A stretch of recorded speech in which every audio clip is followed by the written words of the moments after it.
Hello, welcome to our webinar about the Buckinghamshire, Oxfordshire and Berkshire West Integrated Care Board grants. These are called Help Us, Help You, Improving Cancer Outcomes.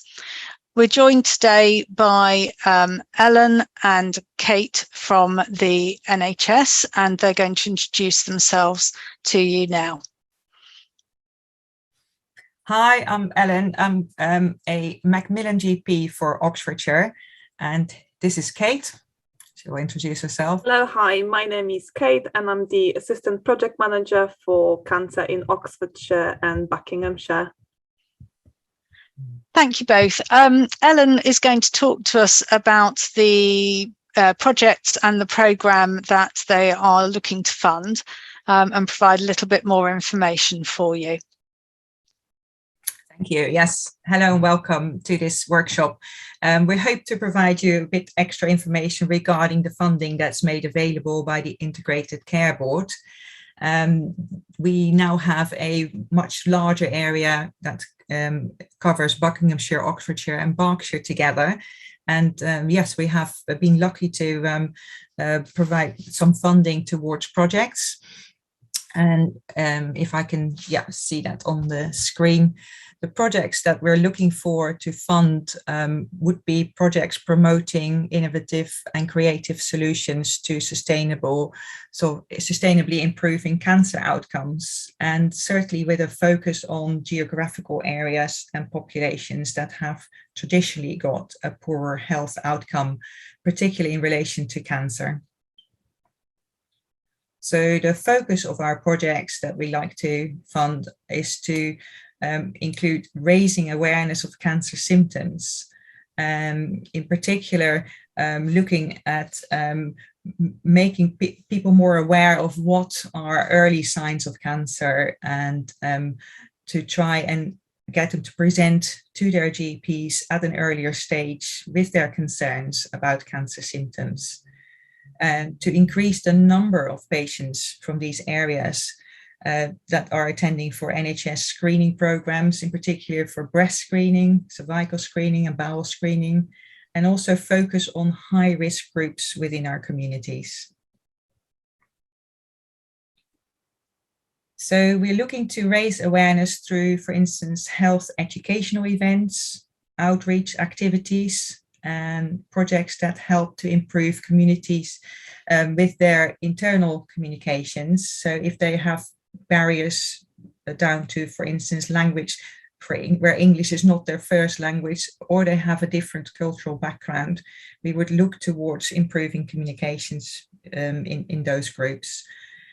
Projects that increase access to services and or create additional support, and any other additional services that might improve cancer outcome for communities in these defined areas. What we can fund is capital expenditure, such as equipment, any modifications to buildings. We're looking to fund project costs associated with new or enhancement of any initiatives, ongoing running cost of projects, even the core cost, including staff salaries. If you were to consider putting in a practitioner to do some time working in a project, we can pay for that. And also we're looking at one-off events or programs of events where we can, for instance, help with the room hire. What we cannot fund is any activities exclusively promoting a particular religious or political belief, any overseas travel, any projects that are already completed, individuals, statutory bodies, excluding parish and town councils, any profit-making organizations, and any organizations whose principal concern is animal welfare, and any activities where it's already the statutory responsibility of a public body. So who can apply? Registered charities, any small companies limited by guarantee in the community, voluntary community groups, parish and town councils, and all of the above in or operating for the benefit of residents in Oxfordshire. So priority areas that need us most to sort of focus on would be Banbury, Littlemore and Cowley, Blackbird Leys, Greater Leys, Bicester, Barton and Rose Hill. And priority groups that are most vulnerable or having shown in the past that they do not attend screening very well, or they don't have the same access opportunities are, for instance, Black, Asian, minority ethnic communities, people who experience homelessness, Gypsy, Romani traveller communities, refugees and asylum seekers, and people with learning disabilities or long-standing mental health illness.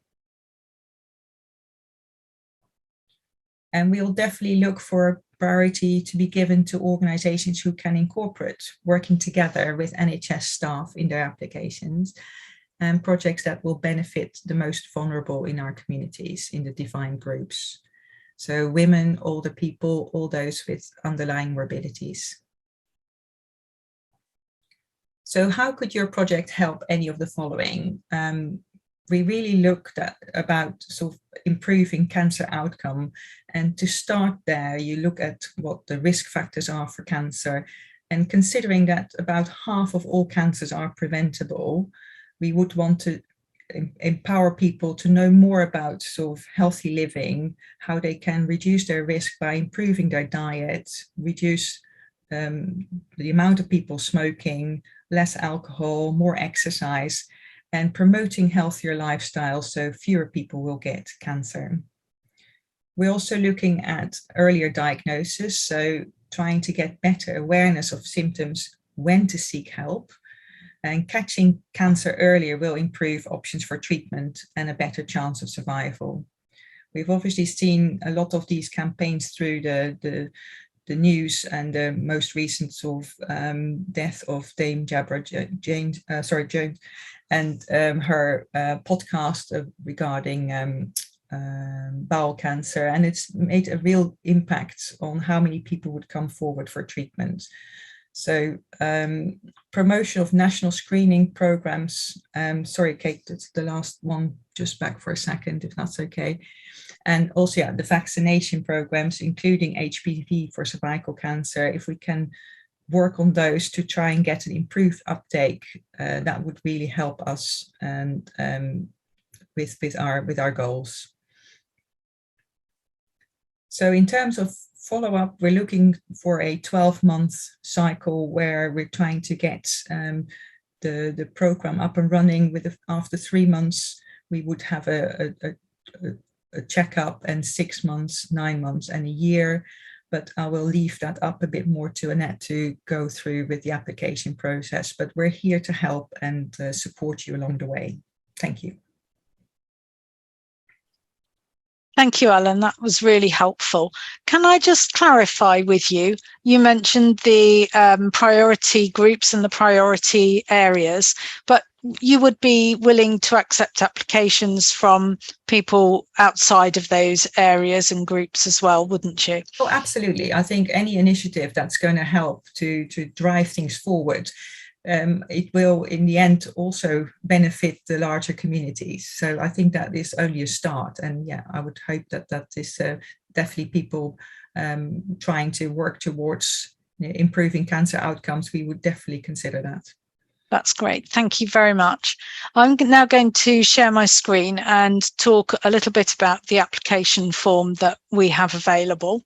So one moment. So this is the application form that we have available for this grant funding. It is very similar to our usual grant application form, which many people will be familiar with. Please read this text at the beginning. It tells you more about what you are expected to provide. We do ask for some documentation to be provided with your application form. It is very important that we receive a safeguarding policy, as this ensures that the people that you're working with are correctly safeguarded during the time that they're working with you. We ask for some basic information about your organisation. Sorry, this is a little bit slow. So this is about your organisation, and we ask for details about you as the applicant as well. And then we go on to ask about your the type of organisation that you are. And probably the most important part is talking about your the objectives of your organisation and the activities that you carry out. So we also ask how you've worked with particular individuals and the change that your organisation has made to their life. And then we talk about your grant application in more detail. So we would like you to give a project name. We would like a funding start date and close date. And the project funding start date must be after today's date or when the panel are meeting. Again, the priority areas are of most importance, but the funding will be provided for other areas as well. So we would like to know how your project will focus on high-risk groups and what the opportunities are for beneficiaries. And then some information about how you'll spend the grant to address the need in your area and the positive changes that this grant would make to the lives of people in the short and the long term. And then how you'll measure the impact of those positive changes. Finally, we also ask for some information about the impact of monitoring. And these are drop-down boxes. So please select one from each. But if you can't select all of them, at least one will be good. Some information about your primary beneficiaries, your primary issues and the primary activity, together with the age group and the ethnicity and the gender of your beneficiaries. Continuing down here, that talks about nationality and religion. And then we ask you a little bit more detail about the funding that you're requesting. So this might not be the total cost of your project. So we'd like to know the total cost of the project.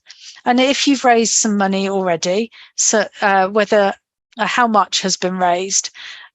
This is not essential. You will not be discriminated against if you haven't raised any money so far. And then how much money you're applying to us for. And as Ellen said earlier, there are various parts of this that we are very willing to fund. So your staff costs and volunteer costs, your operational and activity costs, and your overheads. Your capital costs, this, as Ellen suggested, that there is a possibility that there will be funding available for capital costs. And if you need some money for publicity, and anything that doesn't fit into any of those boxes would come under the other costs category. Again, we reiterate here the supporting documents, and we ask for a referee who we will follow up with. Please provide their details. The declaration, this is the contract between your organisation and Oxfordshire Community Foundation. Please read it carefully and sign at the end by ticking the box to show that you've read it and agreed to it. And that really is all that there is in the application form. It sounds very simple, but I recognise that you will be putting time and effort into completing it. So if you've got any questions or queries on that, please don't hesitate to contact us on ocf@oxfordshire.org, and we will be pleased to help you. And that's it from the point of view of our application form. Ellen or Kate, would you have anything else you'd like to add at this stage? No, just saying I hope many people will come forward. And if you have any sort of worries about maybe not putting in an application, that could also be a reason to speak to us. And we're very happy to do an informal chat. Thank you, that's great. I look forward to receiving your applications, and please do contact us if you've got any questions. And thank you for watching.